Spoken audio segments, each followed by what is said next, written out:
শীত আসছে এক একটা মানুষের কাছে এক এক রকমভাবে। কেউ নতুন নতুন বিয়ে করবে, আবার কেউ 7 দিনের মধ্যে গোসলও করে না, আবার কেউ পিঠা উৎসব নিয়ে ব্যস্ত থাকে। হ্যালো এভরিওয়ান, আসসালামু আলাইকুম। কেমন আছেন আপনারা সবাই?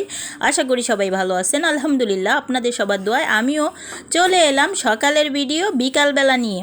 বিকালবেলা না তো, এখন রাত্রের বেলা। তো সকালবেলা ফুলকো ফুলকো পিঠা বানাইছিলাম, আর আপনাদের ভাইয়া এইদিকে সবজিগুলো নিয়ে আসছিল। শীতের বেলা নতুন নতুন সবজি কার না ভালো লাগে।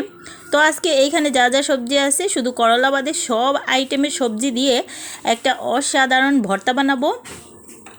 যারা বেশি তেল ঝোল খেতে পছন্দ করেন না, তাদের জন্য কিন্তু স্পেশাল একটা ভর্তা এই সব কয়টা আইটেম দিয়ে আমি বানাবো। আর আমি এখানে বেগুনগুলো ছিলে নিয়েছিলাম। আমি সবসময় কি করি, বেগুনটা ছিলে নেই, তাহলে আর ওই যে বেগুনের খোসাগুলো আঁশ থাকে না। আমার কাছে এইভাবে খুব মোলাম আর খুব সফট হয় ভর্তাগুলো। শিম নিয়ে নিচ্ছি, কাঁচামরিচ, রসুন, এগুলো দিয়ে একবারে একই পাত্রের মধ্যে সব কিছু, নতুন আলু, তারপরে শিম, বেগুন, কাঁচামরিচ সব কিছু একসাথে দিয়ে তারপর সিদ্ধ দেব। এই পর্যায়ে আমি রসুনগুলো দিয়ে দিচ্ছি।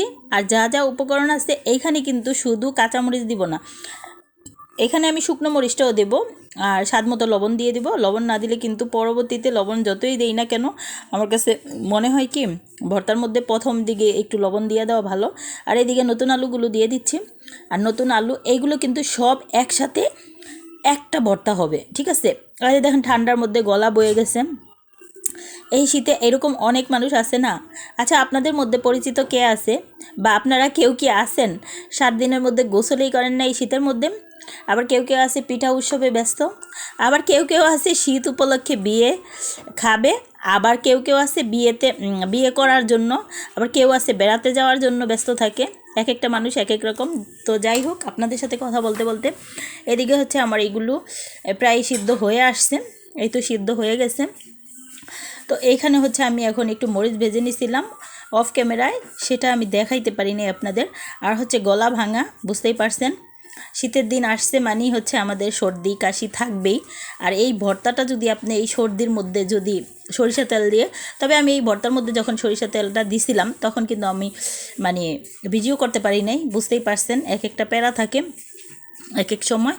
তো রসুন আর কাঁচামরিচগুলো আগে ডলে নিলাম, আর আগে পেঁয়াজ আর লাল মরিচটা ডলে নিছিলাম, আর ধনেপাতাও দিয়ে দিলাম।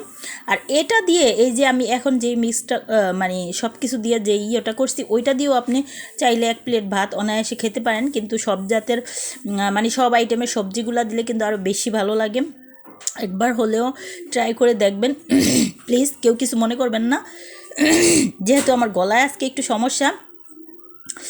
আল্লাহ হাফেজ, ভালো থাকবেন। প্লিজ দয়া করে ভিডিওটা ভালো লাগলে লাইক কমেন্ট অ্যান্ড শেয়ার করবেন। গলা ব্যথা নিয়ে ভয়েস দিচ্ছি, প্লিজ দয়া করে লাইক কমেন্ট শেয়ার করবেন। আর ভর্তাটা যদি ভালো লাগে তাহলে অবশ্যই বাসায় ট্রাই করে দেখবেন। Bye bye.